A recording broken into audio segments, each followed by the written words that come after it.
Bonsoir Hélène. Bonsoir. Alain Juppé va donc quitter Bordeaux. Vous avez entendu son émotion en début de journal. Il va quitter Bordeaux pour faire son entrée au Conseil constitutionnel.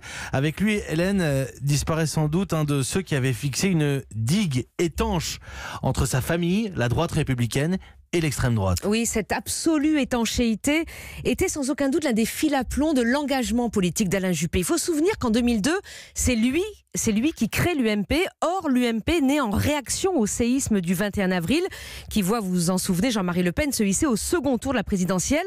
Cette réunification de la droite et du centre se voulait alors une réponse au danger du Front National. Et depuis, Alain Juppé n'a jamais dérogé ni à cette conviction que leurs valeurs étaient trop différentes finalement pour être rapprochées, ni à cette stratégie qu'il n'y a pas d'alliance possible avec le Front National.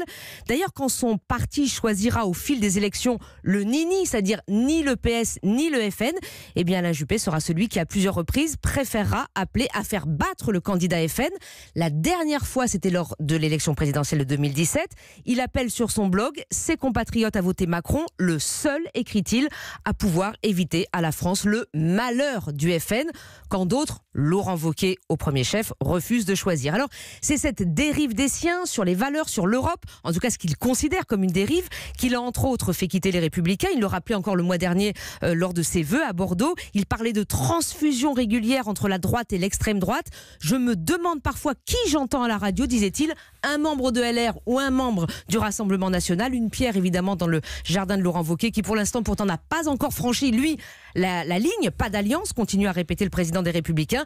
Mais enfin, c'est vrai qu'avec la retraite politique d'Alain Juppé, c'est sans aucun doute un sac de sable qui tenait cette digue qui part avec lui. Merci Hélène Jouan. Il quitte la politique, il quitte la mairie de Bordeaux pour le Conseil constitutionnel et laisse derrière lui pas mal de questions sur l'avenir de la droite. Merci Hélène Jouan, 18h24.